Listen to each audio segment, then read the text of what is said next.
ರಾಗಿ ಕೇಂದ್ರದಲ್ಲಿ ಅಧಿಕಾರಿಗಳಿಂದ ರೈತರಿಗೆ ಭಾರೀ ಅನ್ಯಾಯ.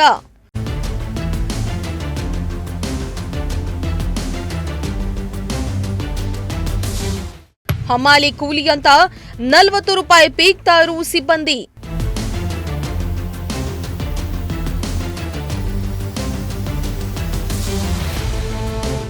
ಐವತ್ತು ಕೆಜಿ ತೂಕದ ರಾಗಿಗೆ 2 ಕೆಜಿ ಹೆಚ್ಚುವರಿ ರಾಗಿ ತರುವಂತೆ ಸೂಚನೆ.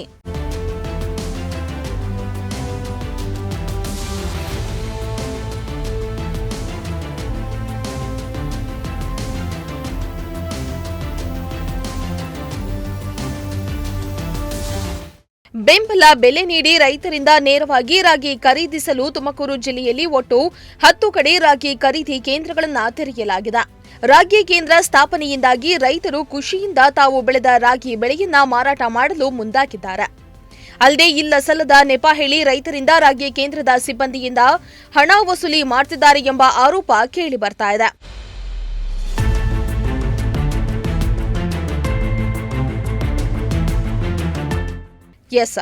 ತುಮಕೂರು ನಗರದ ಎಪಿಎಂಸಿ ಮಾರ್ಕೆಟ್ನಲ್ಲಿ ಜಿಲ್ಲಾಡಳಿತದ ವತಿಯಿಂದ ರಾಗಿ ಕೇಂದ್ರವನ್ನ ಆರಂಭ ಮಾಡಲಾಗಿದೆ. ರಾಗಿ ಮಾರಾಟ ಮಾಡಲು ಬರುವ ರೈತರಿಗೆ ನೀರು ಹಾಗೂ ನೆರಳಿನ ವ್ಯವಸ್ಥೆಯನ್ನೇನೋ ಮಾಡಿದ್ದಾರೆ. ಆದರೆ ರಾಗಿ ಬೆಳೆಗಾರರಿಂದ ಆಹಾರ ಇಲಾಖೆ ಅಧಿಕಾರಿಗಳು ಸಿಬ್ಬಂದಿ ಹಣ ಪೀಕ್ತಿದ್ದಾರೆಂದು ರೈತರು ಆರೋಪ ಮಾಡುತ್ತಿದ್ದಾರೆ. ಪ್ರತಿ ರೈತರಿಂದ ಒಂದು ಮೂಟೆಗೆ 40 ರೂಪಾಯಿ ಹಮಾಲಿ ಕೂಲಿ ಎಂದು ವಸೂಲಿ ಮಾಡಲಾಗ್ತಾ ಇದೆ. ಅಲ್ಲದೆ 50 ಕೆಜಿ ತೂಕದ ರಾಗಿ ಚೀಲದಲ್ಲಿ ಹೆಚ್ಚುವರಿಯಾಗಿ 52 ಕೆಜಿ ರಾಗಿ ತರುವಂತೆ ರೈತರಿಗೆ ತಾಕೀತು ಮಾಡುತ್ತಿದ್ದಾರಂತೆ. 50 ಕೆಜಿ ಮಾತ್ರ ತೂಕ ಮಾಡಿ ಉಳಿದ 2 ಕೆಜಿ ರಾಗಿಯನ್ನ ಅಧಿಕಾರಿಗಳೇ ಪಡೆದಿದ್ದಾರೆ ಎಂದು ರಾಗಿ ಕೇಂದ್ರದ ಸಿಬ್ಬಂದಿಯ ಅನ್ಯಾಯದ ಬಗ್ಗೆ ರೈತರು ಆರೋಪ ಮಾಡುತ್ತಿದ್ದಾರೆ. ಈಗ ಸರ್ಕಾರ ಏನು ರಾಗಿ ಖರೀದಿ ಕೇಂದ್ರ ಎಲ್ಲ ತಾಲೂಕು ಮತ್ತು ಜಿಲ್ಲಾ ಕೇಂದ್ರಗಳಲ್ಲಿ ಓಪನ್ ಮಾಡಿದೆಯೋ ಅದು ಈ ರೀತಿ ಸರ್ಕಾರಕ್ಕೆ ರೈತರ ಮೇಲೆ ಯಾವುದೇ ಕಾಳಜಿ ಇಲ್ಲ. ಯಾಕಪ್ಪ ಅಂತಂದರೆ ರೈತನ ಒಂಥರ ಗುಲಾಮರನ್ನಾಗಿ ಸರ್ಕಾರ ಮಾಡಿಬಿಟ್ಟಿದೆ. ಯಾಕೆಂದರೆ ಇವತ್ತು ರೈತ ಮೊದಲು ಬೀಜ ತಗೊಳ್ಳೋದ್ರಿಂದ ಹಿಡಿದು ಗೊಬ್ಬರ ತಗೊಳ್ಳೋದ್ರಿಂದ ಹಿಡಿದು ಎಲ್ಲದಕ್ಕೂ ಸ್ವಂತ ಬಂಡವಾಳವನ್ನು ಹಾಕಿ ರಾಗಿ ಬೆಳೆದು ಕೊನೆಗೆ ತಗೊಂಬಂದು ಸರ್ಕಾರಕ್ಕೆ ನಾವು ಸಾಲ ಕೊಡೋದು ಅಂತಂದರೆ ರೈತರು ಒಂದು ರೀತಿ ನಾವು ದೇಶದ ಮಾಲೀಕರು ಅಂತ ಹೇಳ್ಕೋಬೇಕಾಗತ್ತೆ. ಯಾಕಪ್ಪ ಅಂತಂದರೆ ನಾವು ಬೀಜನೂ ಬೇಕಾದ ಸರ್ಕಾರಕ್ಕೆ ದುಡ್ಡು ಅಂತೀವಿ, ಎಲ್ಲದನ್ನೂ ಮಾಡ್ತೀವಿ. ಇವತ್ತು ತಾಮಂದು ನಾವು ತಿಂಗಳಾನುಗಟ್ಟಲೆ ರೈತರು ರಾಗಿ ಸಾಲ ಕೊಡ್ತಾಯಿದ್ವಿ. ಆದರೂ ಕೂಡ ಇವತ್ತು ಏನು ಮಾಡಿದೆ ಸರ್ಕಾರ ಅಂತಂದರೆ ನಮ್ಮಿಂದ ತಗೊಳ್ತಕ್ಕಂಥ ರಾಗಿಗೆ ಯಾವುದೇ ರೀತಿಯ ಒಂದು ಬದ್ಧತೆ ಇಲ್ಲ. ಸರ್ಕಾರ ಯಾವುದನ್ನು ಕೂಡ ಒಂದು ನಿಗದಿಯಾದ ಒಂದು ದರ ಫಿಕ್ಸ್ ಮಾಡಿಲ್ಲ. ಮತ್ತು ರಾಗಿ ಖರೀದಿ ಕೇಂದ್ರದಲ್ಲಿ ಯಾವುದೇ ನಾಮಫಲಕ ಹಾಕಿಲ್ಲ. ಇವತ್ತು ರೈತರಿಗೆ ಮೊದಲೇ ಬಂದು ಅವ್ರನ್ನ ಕೇಳ್ಕೊಂಡು ಹೋದರೆ ಈಗ ಮ್ಯಾನೇಜರ್ ಅವ್ರು ಯಾರನ್ನ ಇಟ್ಟಿರ್ತಾರೆ ಟ್ರೇಡಿಂಗ್ನವ್ರನ್ನ, ಸರ್ ರಾಗಿ ಎಷ್ಟು ತರಬೇಕು ಅಂತಂದರೆ 150 1.5 ಕೆಜಿ ತಾಂಬರಪ್ಪ 52 ಕೆಜಿ ತರ್ರಿ ಅಂತಾರೆ. ರೈತರಿಗೆ ಗೊತ್ತಿರಲ್ಲ ನೋಡು. ಅದರಿಂದ ಅವರೇ ಮಾಡ್ತಾರೆ 51 52 ಕೆಜಿ ತಾಂಬತ್ತಾರೆ. ಸರ್ಕಾರದ ಒಂದು ಬದ್ಧತೆ ಏನು 50 ಕೆಜಿ 650 ಗ್ರಾಮು ಚೀಲ ಸೇರಿ ತಗೋಬೇಕು. ಇವರು ಚೀಲ ಇಕ್ಕಿದಾಗ 52 552 200 ಬರುತ್ತೆ. ಅದರಿಂದ ಇವತ್ತು ಹಮಾಲಿ ಚಾರ್ಜ್ ಇವತ್ತು ನಮ್ಮ ಉಳಿಯಾರಲ್ಲಿ ಮೊನ್ನೆ ಸುಮಾರು ಒಂದು ತಿಂಗಳ ಹಿಂದೆ ಜಿಲ್ಲಾ ಆಡಳಿತಕ್ಕೂ ಕೂಡ ನೋಟಿಸ್ ಮೂಲಕ ನಾವು ಮನವಿ ಮಾಡಿದ್ವಿ ಜಿಲ್ಲಾ ದಂಡಾಧಿಕಾರಿಗಳಿಗೆ. ಅದೇ ರೀತಿ ತಾಲ್ಲೂಕು ದಂಡಾಧಿಕಾರಿಗಳು ಕೂಡ ತಾಲ್ಲೂಕು ಆಫೀಸ್ಗಳಿಗೂ ಕೂಡ ಮನವಿ ಕೊಟ್ಟಿದ್ದೀವಿ. ಇದು ಒಂದು 15 ತಿಂಗಳ ಮುಂಚೆಯಲ್ಲಿ ಕರೆದು ಮಾತುಕತೆ ಮೂಲಕ ಮಾಡಿ ಎಲ್ಲ ನಾಮಫಲಕ ಹಾಕಿ ರೈತರನ್ನ ಶೋಷಣೆಯಿಂದ ತಪ್ಪಿಸ್ಬೇಕು ಅಂತ ಕೂಡ ಜಿಲ್ಲಾಡಳಿತ ಮತ್ತು ತಾಲ್ಲೂಕು ಆಡಳಿತಕ್ಕೂ ಕೂಡ ತಿಳಿಸಿವಿ. ಆದರೂ ಕೂಡ ತಾಲ್ಲೂಕು ಆಡಳಿತ ಮತ್ತು ಜಿಲ್ಲಾ ಆಡಳಿತ ಯಾವುದನ್ನು ಕೂಡ ರೈತರ ಬಗ್ಗೆ ಗಮನ ಹರಿಸಿಲ್ಲ. ಅದರಿಂದ ಈ ಕೂಡಲೇ ನಾವು ಮೊನ್ನೆ ಇಲ್ಲಿ ತುಮಕೂರಿಗೆ ಬಂದಂಥ ಸಂದರ್ಭದಲ್ಲಿ DC ಮೇಡಮ್ನವ್ರನ್ನ ಕರೆದು ರಾಗಿ ಕೇಂದ್ರಕ್ಕೆ ಕೇಳಿಸಿ ಕಪ್ಪು ಕೆಂಪು ಅನ್ನೋದು ಅದ್ರಾಗೇನು ತಾರತಮ್ಯ ಇಲ್ಲ ಮೇಡಮ್ನವರೇ. ರೈತರು ಬವಣೆ ಹುಟ್ಟಿದಂಥ ಸಂದರ್ಭದಲ್ಲಿ ಕಪ್ಪು ಬರುತ್ತೆ, ಅದೇನು ರಾಗಿಯಲ್ಲಿ ಯಾವುದೇ ಗುಣಮಟ್ಟ ಕಳ್ಕೊಳ್ಳೋದಿಲ್ಲ. ಆದ್ದರಿಂದ ನೀವು ಧೂಳು ಮಣ್ಣು ಇದ್ದರೆ ಅದನ್ನು ರಿಜೆಕ್ಟ್ ಮಾಡ್ಬೋದು ಅಂತಲೂ ಕೂಡ ತಿಳಿಸಿ ಹೇಳಿದ್ದೀವಿ. ಅದರಲ್ಲೇ ಮಾಡ್ತಾರೆ. ರೈತರಿಗೆ ದುಡ್ಡು ಕೊಡದಂಥ ಸಂದರ್ಭ ಬಂದಾಗ ಇದು ಕಪ್ಪು ಐತಪ್ಪ ಬೇಡ ಅಂತಾರೆ. ಅವಾಗ ಒಂದು ಚೀಲಕ್ಕೆ ಏನು ಇವತ್ತು 20 30 40 ರೂಪಾಯಿ ಕ್ವಿಂಟಲಿಗೆ ಸುಮಾರು ವರ್ಷದಿಂದಲೂ ಒಂದು ಕ್ವಿಂಟಲಿಗೆ 40 ರೂಪಾಯಿ ಹಮಾಲಿ ಚಾರ್ಜ್ ಅಂತಾರೆ. ನಾವು DC ಮೇಡಮ್ನವ್ರನ್ನ ಕೇಳಿವು, ತಾಲ್ಲೂಕು ದಂಡಾಧಿಕಾರಿಗಳನ್ನ ಕೇಳಿವು, ಏನಾದರೂ ಮಾನದಂಡ ಸರ್ಕಾರದ ಇದೆಯಾ ಅಂತ. ಯಾವುದೇ ಮಾನದಂಡ ಸರ್ಕಾರದಲ್ಲಿ ರೈತರು ಹಮಾಲಿ ಖರ್ಚಿಲ್ಲ, ಸುಂಕ ಇಲ್ಲ, ತೆರಿಗೆ ಇಲ್ಲ. ಆದರೂ ಕೂಡ ಇವರು ಈಗ ಗುಣಮಟ್ಟ ಅಂತ ಯಾವ ರೀತಿಯ ತಗೋಬೇಕು ಅಂತ ಕಪ್ಪು ಅಂತ ಪರಿಶೀಲನೆ ಅವ್ರು ಯಾವುದೋ ಒಂದು ಇದನ್ನ ಇಟ್ಕೊಂಡು ತೇವಾಂಶ ಅದು ಅಂತೇನು ಏನೋ ಮಾಡ್ಕೊಂಡು ಮಾಡ್ತಾರೆ. ಅದನ್ನು ಸುಮ್ಮನೆ ಮಾಡೋದು ಬಿಟ್ಟರೆ ಅದ್ರಾಗೇನು ರಾಗಿಯಲ್ಲಿ ಗುಣಮಟ್ಟ ಅನ್ನೋದೇನಿಲ್ಲ. ರಾಗಿಯಲ್ಲಿ ಎಲ್ಲ ಡ್ರೈ ಆಗುತ್ತೆ, ಹಸಿ ಅನ್ನೋದೇನಿಲ್ಲ. ಎಲ್ಲ ಕಪ್ಪು ಬಿಳುಪು ಎಲ್ಲ ಒಂದೇ ಇರುತ್ತೆ. ಅದರಲ್ಲಿ ಮಣ್ಣು ಧೂಳು ಮಾತ್ರ ಪರಿಶೀಲನೆ ಮಾಡಬೇಕಾಗುತ್ತೆ. ಅದರಿಂದ ಇವತ್ತು ಜಿಲ್ಲಾಡಳಿತ ಕೂಡಲೇ ಅದನ್ನು ಎಚ್ಚೆತ್ಕೊಂಡು ರೈತರ ಮಾನದಂಡ ತಪ್ಪಿಸ್ಬೇಕು. ಆಮೇಲೆ ಮತ್ತು ರೈತರಿಗೆ ನಾಮಫಲಕದಲ್ಲಿ ಹಾಕಿ ತಿಳಿಸ್ಬೇಕು ಅಂತ ನಮ್ಮ ಒತ್ತಾಯ. ಇನ್ನು ತುಮಕೂರು ಜಿಲ್ಲೆಯಲ್ಲಿ ಸುಮಾರು 5,324 ಮಂದಿ ರೈತರಿಂದ 75,250 ಕ್ವಿಂಟಲ್ ರಾಗಿ ಖರೀದಿಗೆ ನೋಂದಣಿಯಾಗಿದೆ. ಪ್ರತಿ ರೈತರಿಂದ 20 ಕ್ವಿಂಟಲ್ ರಾಗಿ ಮಾತ್ರ ಖರೀದಿ ಮಾಡಲಾಗ್ತಾ ಇದೆ. ಕ್ವಿಂಟಾಲ್ ಒಂದಕ್ಕೆ 4,290 ರೂಪಾಯಿ ನೀಡಲಾಗ್ತಾ ಇದೆ.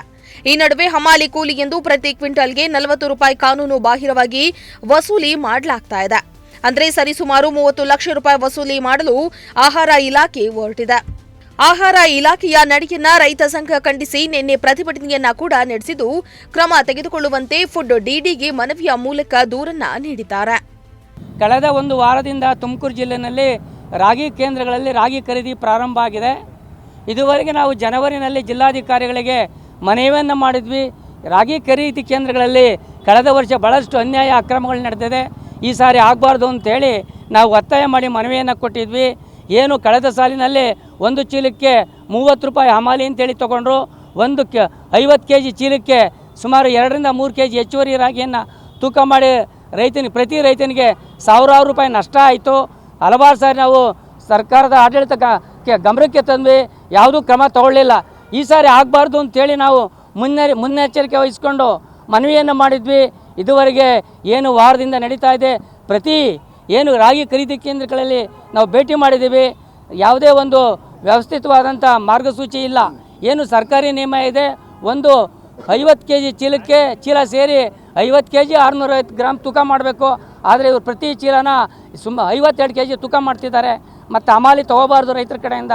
ಪ್ರತಿ ಚೀಲಕ್ಕೆ 20 ರಿಂದ 30 ರೂಪಾಯಿ ಹಮಾಲಿ ತೊಗೊಳ್ತಿದ್ದಾರೆ. ಹೀಗಾಗಿ ಸಾವಿರಾರು ರೂಪಾಯಿ ಇವತ್ತು ನಷ್ಟ ಆಗ್ತಾ ಇದೆ. 100 ಕ್ವಿಂಟಲ್ ರಾಗಿ ನೆಲದಲ್ಲಿ ಸುರಿದೋಗ್ತಾ ಇದೆ. ಎಲ್ಲವೂ ಸಹ ಅಧಿಕಾರಿಗಳ ಪಾಲಾಗ್ತಾ ಇದೆ. ಹಾಗಾಗಿ ಹಲವಾರು ಬಾರಿ ಪ್ರತಿ ಕೇಂದ್ರಗಳಲ್ಲಿ ಹೋಗಿ ಭೇಟಿ ಮಾಡಿ ಅಧಿಕಾರಿಗಳ ಗಮನಕ್ಕೆ ತಂದಾಗ್ಯೂ ಸಹ ಯಾವುದೇ ಕ್ರಮನ ತಗೊಂಡಿಲ್ಲ.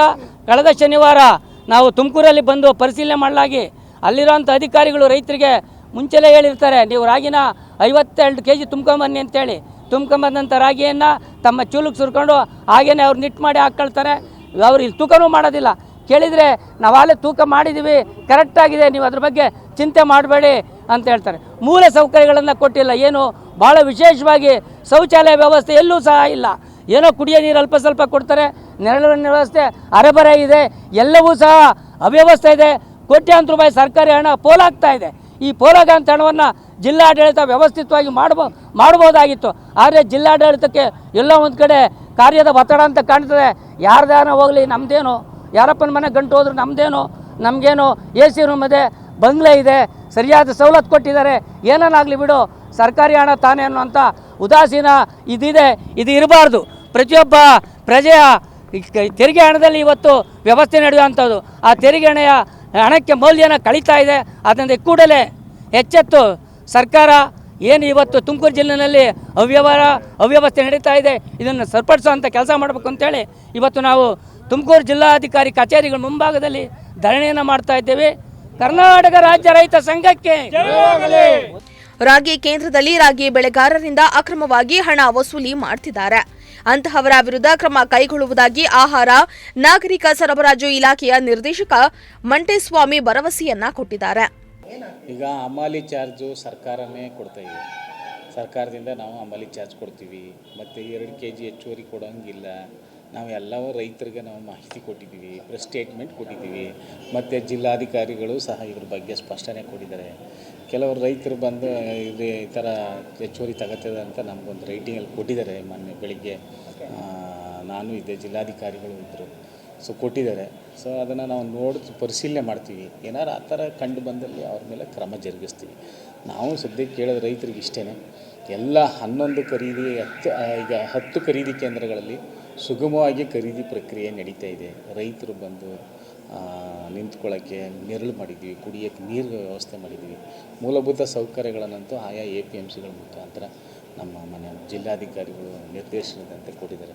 ಮತ್ತು ಪ್ರತಿಯೊಂದು ಖರೀದಿ ಕೇಂದ್ರಕ್ಕೂ ಒಬ್ಬ ನೋಡಲ್ ಅಧಿಕಾರಿಗಳನ್ನ, ಜಿಲ್ಲಾ ಮಟ್ಟದ ನೋಡಲ್ ಅಧಿಕಾರಿಗಳನ್ನು ನೋಡಲ್ ಅಧಿಕಾರಿಗಳನ್ನು ಮಾಡಿದ್ದೀವಿ. ಮತ್ತು ಅದೇ ರೀತಿ ಆಯಾ ಸಬ್ ಡಿವಿಷನ್ ಸಮಸ್ಯೆ ಆಗದಿರ್ತಾರೆ, ಏನೇ ಸಮಸ್ಯೆ ಆದರೂ ಸಹ ಆ ನೋಡಲ್ ಅಧಿಕಾರಿ ಇಮ್ಮಿಡಿಯೇಟ್ ಅಲ್ಲಿ ಹೋಗಿ ಅದು ಬಗೆಹರಿಸಬೇಕು ಅನ್ನೋ ಕಾರಣಕ್ಕೋಸ್ಕರ ಮಾನ್ಯ ಜಿಲ್ಲಾಧಿಕಾರಿಗಳು ಮಾಡಿದ್ದಾರೆ. ಜೊತೆಗೆ ಆಯಾ ತಾಲೂಕು ತಹಸೀಲ್ದಾರ್ಗಳನ್ನ ಮೇಲುಸ್ತುವಾರಿಯಾಗಿ ಮಾಡಿದ್ದಾರೆ ಮಾನ್ಯ ಜಿಲ್ಲಾಧಿಕಾರಿಗಳು. ನಾನು ನೋಡ್ತಿದ್ದೀನಿ, ಮಾನ್ಯ ಜಿಲ್ಲಾಧಿಕಾರಿಗಳು ಸಹ ಸುಮಾರು 5-6 ಕೇಂದ್ರಗಳಿಗೆ ನಮ್ಮ ಜಿಲ್ಲಾಧಿಕಾರಿಗಳು ಭೇಟಿ ನೀಡಿ ಅವರು ರೈತರ ಅಹವಾಲನ್ನು ಸ್ವೀಕಾರ ಮಾಡಿದ್ದಾರೆ. ಸೊ ಎಲ್ಲೂ ಆ ಥರ ಸಮಸ್ಯೆ ಇಲ್ಲ. ಸದ್ಯಕ್ಕೆ ತುಂಬ ಯಶಸ್ವಿಯಾಗಿ ನಡೀತೈತೆ ನಮ್ಮ ಜಿಲ್ಲೆಯಲ್ಲಂತೂ.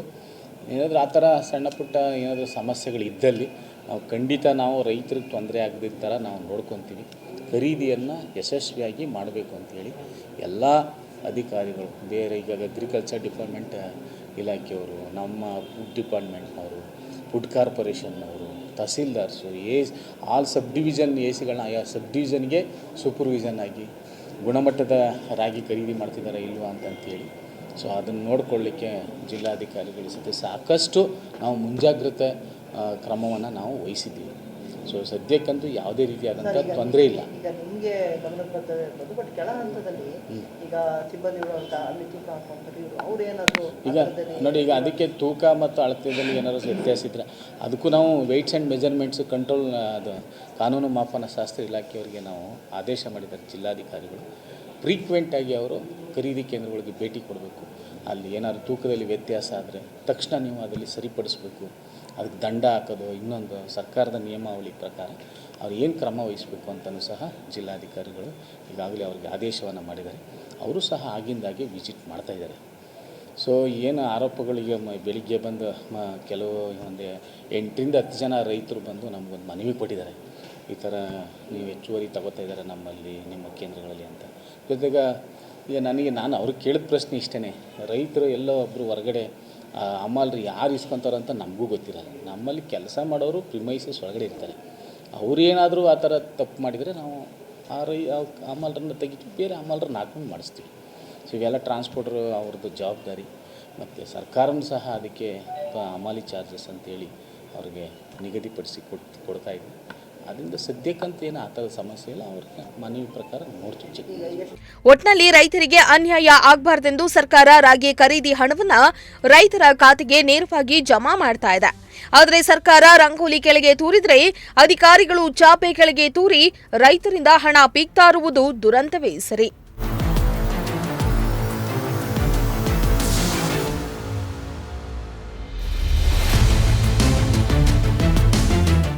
ಕ್ಯಾಮರಾ ಪರ್ಸನ್ ಸಂಜಯ್ ಜೊತೆ ದೀಪಕ್, ಪ್ರಜಾಶಕ್ತಿ ಟಿವಿ, ತುಮಕೂರು.